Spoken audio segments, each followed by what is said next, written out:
연애하는 동안 관심도 가지지 않았고 물어보지도 않았던 저희 문제일 수도 있겠네요. 남자친구의 청혼을 승낙하고 난 뒤에야 상견례 날짜 잡기 직전에 남자친구 부모님께 인사드리기로 했는데 그때서야 남자친구가 자기가 사실 홀어머니 밑에서 자랐다는 사실을 털어놓았습니다. 남자친구가 편모스라에서 자랐을 거라고는 정말 상상도 못했어요. 남자친구는 약간 철부지 같은 이미지가 더 컸거든요. 남자친구 밑으로 여동생이 한 명 있으니 집안에서는 제일 큰 남자잖아요. 제 선입견일 수도 있지만 어쨌든 집안의 유일한 남자인데 믿음직스럽거나 어른스러운 모습이 별로 없었어요. 그런 선입견 때문에 남자친구 부모님이 두 분 다 계시겠다고 생각한 제가 다 부끄럽기는 했습니다. 왜 미리 말해주지 않았냐고 물어보기도 그렇더라고요. 왠지 편부모 가정에 대해서 제가 색안경을 쓰고 보고 있다는 느낌을 줄까 봐서요. 다행스럽게 남자친구는 말 안 해도 될 일 같아서 먼저 말 안 한 거라고 대충 웃으며 넘겼습니다. 여하튼 결혼 허락 때문에 남자친구를 저희 집에 먼저 소개시키게 되었습니다. 말씀드렸다시피 조금 철부지 같기는 하지만 그 특유의 능글스러움으로 저희 부모님부터 저희 오빠까지 다 휘어잡더라고요. 결혼 허락을 받은 그날의 분위기도 참 좋았고 제 가족들도 다 남자친구를 마음에 들어라 했습니다. 저희 부모님도 남자친구가 홀어머니 밑에서 자랐다는 부분에 대해서는 크게 신경 쓰지 않는 분위기였어요. 편부모 가정에 대해서 안 좋게 생각하는 어른들이 많다고 들었고 저희 부모님도 그런 사람들 중 한 명인가 노심초사했었는데 남자친구를 있는 그대로 봐주시니 다행이다 싶고 괜히 뿌듯하더라고요. 어머니가 사실 요리에는 솜씨가 영 없으신 편이에요. 평생 어머니가 한 반찬보다 반찬 가게에서 주문한 반찬이나 할머니가 해다 주신 반찬 위주로만 먹었고요. 어머니께서도 옛날부터 집에 돈이라도 있어서 얼마나 다행이냐고 밥은 밥솥이 해주니까 괜찮지만 돈 없었으면 맛없는 밥 먹으면서 자랐을 거라고 농담처럼 이야기하시고는 했습니다. 그런데 저희 집에 인사하러 온 남자친구가 그걸 보고 문화 충격을 받은 듯 엄청 놀라더라고요. 자기들은 반찬 가게에서 반찬 사 먹어본 적 한 번도 없다고 하면서 남자친구 어머니께서 전부 다 선수 음식을 해줬다 말하더군요. 어머니가 남자친구하고 남자친구 여동생 공부시키고 먹여 살리면서도 꼭 반찬은 조미료 같은 건 넣지 않고 손수 차려주셨다고 하더라고요. 홀어머니 몸으로 돈 벌어서 자식들 키우는 것도 힘들 텐데 퇴근하고 와서 밥이며 반찬이며 다 해주셨다니 속으로 엄청 대단하신 분이구나 싶었습니다. 아무튼 저희 어머니는 요리를 전혀 못하시기 때문에 그날 남자친구 소개시키면서 식사는 주변에 있는 데서 배달 음식만 잔뜩 시켜서 상을 차려냈어요. 저희 어머니도 남자친구한테 솔직하게 당신이 손재주가 없어서 배달로 시켰는데 문제 없겠냐고 물어보셨고 남자친구도 능글맞게 잘 받아쳐주면서 그날 분위기는 둘도 없을 정도로 좋았습니다. 한참 즐거운 자리가 끝나고 어머니도 아버지도 술에 알딸딸이 취하셨어요. 살짝 약주를 하셨거든요. 정리할 때가 돼서 부모님께는 저희가 정리할 테니 들어가 쉬시라고 하고 저희 오빠와 남자친구, 저 이렇게 셋이서 뒷정리를 하게 되었습니다. 뒷정리하면서도 남자친구는 저희 오빠한테 벌써부터 매형 부르면서 특유의 친화력을 보여줬고 저희 오빠도 남자친구를 맘에 들어라 했지요. 처음 소개시킨 이후로는 둘이서도 몇 번 만나서 술도 같이 마시고 그랬던 것 같아요. 솔직히 어렵고 부담스러울 수도 있는데 제 가족들한테도 허물없이 잘 대해주는 모습이 참 좋았습니다. 이대로 결혼해서 같이 지내게 된다면 더할 나위 없이 좋겠다는 생각도 하고 있었어요. 그 후에 제가 남자친구 어머니에게 인사를 드리러 갔습니다. 남자친구의 여동생은 지방에 있는 대학교에서 학교를 다니고 있어서 따로 만나보지는 못했네요. 남자친구의 어머니 또한 제가 생각한 대로 좋은 분이신 것 같더라고요. 남자친구 아버지 돌아가시고부터는 여자 혼자 몸으로 가족들 먹여 살리고 자식들 뒷바라지에 대학 공부까지 다 시켰으니 정말 대단하신 분처럼 느껴졌어요. 그런데도 독해 보이지도 않았고 여유롭고 너그러워 보이는 인상이 참 감명 깊었습니다. 아무튼 양가의 소개도 별 문제 없이 마쳤고 곧 이어서 상견례 날짜가 잡혔습니다. 상견례 또한 별 문제 없이 지나갔어요. 남자친구의 여동생은 학교 문제로 인해 상견례 자리에도 불참하게 되었습니다. 저희 부모님의 저희 오빠까지 해서 저희 쪽에서는 4사람이 나왔는데 남자친구 쪽에는 달랑 남자친구 어머님하고 남자친구 둘뿐이었으니 남자친구가 상견례 날에 그랬던 부분이 서운했나 봐요. 하지만 그건 제가 어쩔 수 없는 부분이었으니 뭐라 딱히 해줄 말은 아니었습니다. 상견례 날짜를 갑자기 잡아서 한 것도 아니고 미리 이야기가 되었던 날짜였는데 솔직히 남자친구 여동생이 학교 핑계로 안 나왔던 거잖아요? 차라리 동생이 안 나오기로 했다. 저한테 미리 말이라도 한마디 해주고 우리 가족 4명 있는데 자기들은 2명뿐이라 조금 그렇다는 말이라도 미리 해줬다면 제가 오빠한테 상견례 날에는 빼고 봐야겠다고 미리 양해를 구했을 겁니다. 그리고 그거 이해 못해줄 저희 오빠도 아니었고요. 동생이 나오는지 안 나오는지도 모르는 상황에 그걸 서운하다고 제게 말한다고 한들 제가 남자친구한테 가족이 많아서 미안하다고 사과할 수 없는 노릇 아니겠어요? 그래서 딱히 그 부분에 대해서 내가 생각이 짧았다는 말도 하지 않았고 그랬구나 하고 넘기고 있었습니다. 남자친구 마음 편하라고 대충 사과해주기엔 제가 눈치 없다고 말하는 것 같고 저희 가족들이 염치가 없다고 대답하는 것처럼 느껴져서 할 수가 없었어요. 그런데 남자친구가 화목한 우리 가족들을 보니 마음이 아팠다고 하더라고요. 당장 자기 여동생도 상견례가 그렇게 큰 행사는 아니지만 가족이면 참석해 줄 만한 일인데 나와주지도 않았다고요.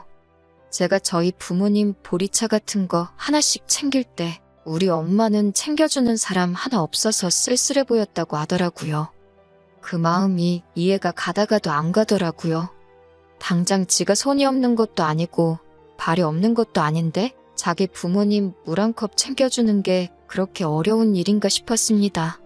그러니 남자친구는 엄마 입장에서 딸이 챙겨주는 거하고 아들이 챙겨주는 거하고 조금 기분이 다른 문제 아니겠냐 하더라고요.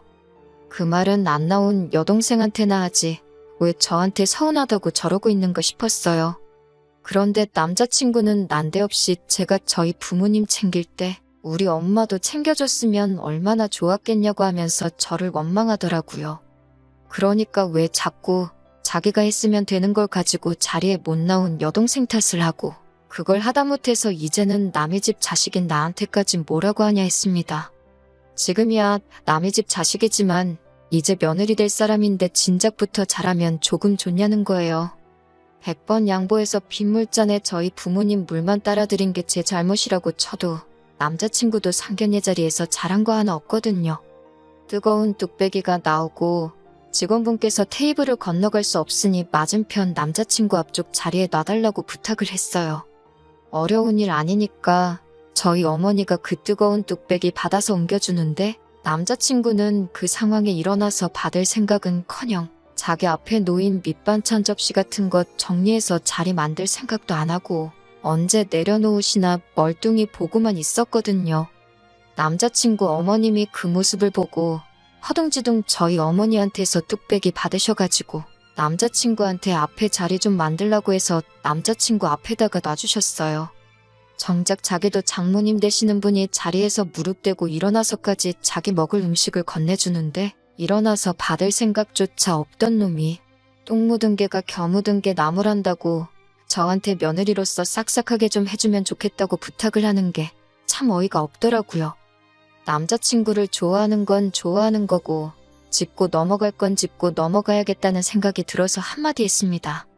그랬더니 남자친구가 묻는 말에는 대답을 안 하고 어머니께서 자기 혼자 키우느라고 고생이 얼마나 많았는 줄 아냐면서 자기 인생사를 눕기 시작했습니다. 그러면서 이제는 결혼 후에 며느리 효도를 받아야 할 텐데 이런 사소한 거 한두 개 정도 미리 하면 어디가 덧나냐고 자기한테 뭐라고 한다고 툴툴거리는 거예요. 효도면 효도지 며느리 효도는 또 뭐냐고 따졌습니다.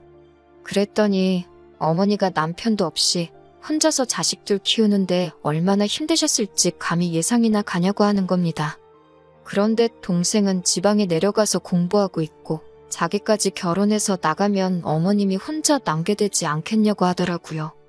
며느리 효도에 어머님이 혼자 남게 되는 것까지 무슨 말을 하려는지 괜히 감이 오더라고요. 그래서 남자친구가 말 꺼내기 전에 먼저 말했습니다. 어머님이 걱정이 돼서 결혼을 못하겠다고 하는 말이냐고요. 그랬더니 화들짝 놀라가지고는 그건 아니라고 하더라고요. 또 입을 열려고 하길래 주말 부부를 하자는 거냐, 아니면 어머님이 재혼하실 때까지 우리 결혼식을 미루자는 거냐 했더니 또 잔뜩 당황해서는 그것도 아니라는 겁니다. 결론은 어머님이 혼자 남는 게 안쓰러우니 우리가 결혼 후에는 어머님 집에 들어가서 살면 어떻겠냐는 거예요. 솔직히 남자친구 어머니가 홀어머니라는 말을 들었을 때 상황이 여의치 않게 되면 모시고 살 생각도 가지고 있었습니다. 반대로 저희 아버지와 어머니가 나이 차이가 꽤 많이 나는 커플이기 때문에 나중에 저희 어머니 혼자 남게 되신다면 똑같이 모시고 싶은 생각도 가지고 있었고요. 그런데 결혼하자마자부터 모시고 살고 싶다는 생각은 아니었습니다. 남자친구 어머님도 아직 경제활동을 하고 계시는데 더더욱이 그 일을 그만두라고 하고 생활비까지 내드리며 모시고 살고 싶은 마음은 없었습니다. 그리고 남자친구 말이 며느리 효도받고 며느리가 싹싹하게 이런 말 하는 거 보니 자기가 효도할 생각은 하나도 없고 전부 저한테 대리효도 시키고 싶은 마음밖에 없는 걸로 보이지 않았거든요. 저희 부모님께 처음 소개시켰던 날에 뒷정리할 때 보니 분리수거도 똑바로 못하더라고요. 페트병에 비닐 붙어 있는 거 떼야 하는 건지도 모르는 걸 보니 집안일이라고는 하나도 해본 적 없던 것처럼 보였어요. 컵이랑 밑접시 쓴 거 설거지를 시켰는데 그것도 기름기가 그대로 남아있고 심지어 물이 잔뜩 묻은 채로 고무장갑은 또 뒤집어 벗어나서 다음날에 얼마나 고생했는지 몰라요. 어머님이 고생했다는 건 알면서 밥은 집밥만 고집하고 분리수거 같은 기본적인 집안일도 할 줄 모르고 설거지 청소도 안 해본 게 너무 티가 나더라고요. 어머님이 그렇게 고생하실 때 팽팽 놀아놓고는 어머님 고생하셨으니 이제는 자식들한테 받을 때라고 하면서 저한테 하라고 하는 거나 다름이 없잖아요? 남자친구한테 나중에 모실 수 있다고 하는 말도 해주기가 싫더라고요. 남자친구한테는 너네 어머니가 그렇게 불쌍하면 차라리 결혼하지 말고 독신으로 네가 평생 모시는 게 어떻겠냐고 했어요. 가만 보니 여동생은 어머님 노후 챙기기 싫어서 지금부터 거리두고 지내는 거 알고 그러는 것 같은데 괜히 남의 집 사람한테 어머님 부양 떠맡기지 말고 지금부터라도 네 은혜는 네가 직접 갚으라고 했어요. 솔직히 그 자리에서 남자친구가 자기 생각이 짧았다고 말하고 사과해왔으면 아마 그냥 넘어갔을지도 모르겠어요. 그런데 오히려 남자친구는 끝까지 적반하장으로 나오더라고요. 그동안 부모 잘 만나서 아무 걱정 없이 살아온 저는 자기 마음을 모른다길래 아직도 내 말을 이해 못한 거냐고 나는 내 부모한테 받은 만큼 내가 직접 효도할 테니 당신 어머니한테는 당신 손으로 효도하라고 했어요. 키워준 은혜는 키워주신 분한테 갚자고요. 결국 끝까지 어떻게든 제가 어머님 모시고 살면서 대신 효도를 해줘야 한다는 입장을 고집하길래 더는 안 되겠다 싶어서 그냥 헤어지자고 했어요. 남자친구도 엄마한테 너 같은 며느리를 가져다 줄 뻔했다고 결혼 전에 알아서 다행이라면서 큰소리 치면서 가더라고요. 솔직히 결혼까지 하기로 한 사이인데 그렇게 허무하게 헤어지니 마음이 좋지만은 않았습니다. 바로 다음 날까지는 말이에요. 남자친구 어머님이 남자친구를 끌고 저희 집까지 찾아왔더라고요. 저 보자마자부터 제 손을 꽉 잡으면서 미안하다고 사과하시더군요. 남자친구한테도 등짝을 소리가 날 때까지 내려치면서 저한테 사과하라고 하더라고요. 그렇게 효자였으면 진작에 효도 좀 하지. 왜 결혼할 때 되니까 안 하던 짓을 하느냐고 한마디 하시면서요. 전부터 그렇게 효자였으면 좀 좋았겠다고 제가 했던 말을 그대로 남자친구한테 하고 계시더군요.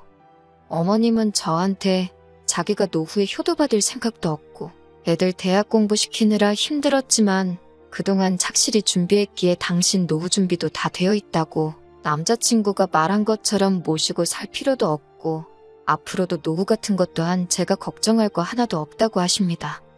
아들놈이 왜 갑자기 저러는지는 모르겠는데 당신이 단단히 일러두었으니 걱정하지 말고 전날 일은 없던 일로 하면 참 좋겠다고 하시더라고요. 뒤에서 멀뚱멀뚱히 있던 남자친구 귀를 부여잡고 끌고 오셔서는 저한테 사과하라고 계속해서 시키더라고요.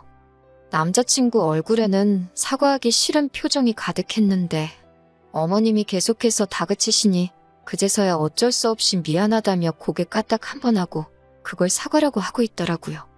어머님이 이렇게까지 찾아와서 저한테 사과하시고 미안하다 하시는데 죄송했지만 남자친구의 사과는 받지 않았습니다. 오래 사귀었고 결혼하기로 했던 것과는 별개의 이야기인 것 같았어요. 어머님이 직접 찾아오신 거 봐서 사과 받아주는 게 맞는 것 같기도 하지만 제가 어머님의 아들하고 결혼하는 거지 어머님하고 결혼하는 게 아니잖아요? 상황이 어떻게 될지도 모르고 어머님이 괜찮다고 하더라도 남자친구는 또 그게 대리효도가 되었든 어떠한 방식으로든 제가 저희 부모님한테 하는 걸 가지고 질투를 하거나 불공평하다고 말할 것이 뻔했으니까요. 설령 그럴 확률이 적다고 하더라도 이미 남자친구 자체가 집안일도 하나 할 줄 모르고 쓸데없는 고집 부리고 우기기만 할 줄 아는 감당도 못할 단점을 가지고 있는 사람이란 걸 알게 되었으니까요. 어머님께는 좀 더 생각해볼 문제라고 나중에 대답 드린다고 하고 죄송하다는 말만 했습니다. 어머님이 남자친구 대신 사과하고 있는데도 남자친구는 거기서 잘못했다 뉘우치는 거 하나 없이 하늘만 쳐다보고 있더라고요. 뭐가 잘났다고 저러는 꼴을 보니 더욱 더 다시 받아줘서는 안 된다는 생각이 들었어요. 그렇게 결국 헤어지고 말았습니다. 어머님께는 따로 전화를 드려서 죄송하다고 몇 번을 사과드렸어요. 어머님은 자기가 자식 교육을 잘못 시킨 탓인데 제가 사과할 문제가 아니라고 하면서 다시 저한테 미안하다 한마디 해주시고 그래도 며느리까지 될 뻔했던 사이였는데 앞으로도 좋은 일만 가득하라는 좋은 말씀 해주시더군요. 남자친구와 만약 그때 화해를 하고 결혼을 했다면 시어머니만큼은 좋은 분이셨을 것이다. 그런 생각이 들 때가 있습니다만 제 결정을 후회하지는 않습니다. 말한 대로 제가 덜 자란 남자친구하고 결혼하는 거지 성품 좋은 시어머니와 결혼하는 게 아니니까요.